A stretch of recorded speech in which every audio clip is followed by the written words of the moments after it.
அவுது பில்லாஹி மினஷைத்தானிர் ரஜீம் பிஸ்மில்லாஹிர் ரஹ்மானிர் ரஹீம்.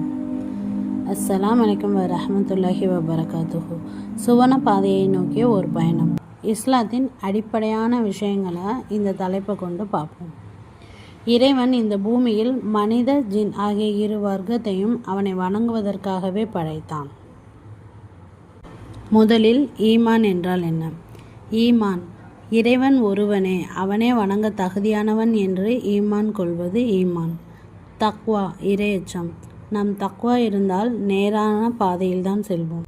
சரி எது தவறு எது என்று சிந்தித்து இறைவனுக்கு பயந்து நடப்பது இறையச்சம், தக்வா. ஈமான், தக்வா இவை இரண்டுமே ஒரு தீன் உள்ளவரிடத்தில் இருக்கும். தீன் என்றால் என்ன? அல்லாஹ்வின் கட்டளைகளை ஏற்றி அதன்படி செயலாற்றி மேலும் கண்மணி நாயகம் ஸல்லல்லாஹு அலைஹி வஸல்லம் அவர்களின் வாழ்க்கை முறையை பின்பற்றி நடப்பதே தீன்.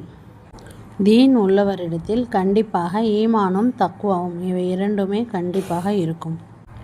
நாம் தீனில் முழுமை பெற வேண்டும் என்றால் முதலில் தொழுகையை கண்டிப்பாக ஆகவே உங்களுடைய துஆவில் தொழுகையை முழுமையாக்க துஆ செய்யுங்கள். இன்ஷா அல்லாஹ். இந்த வீடியோ உங்களுக்கு பிடிச்சிருந்தா லைக் பண்ணுங்கள்.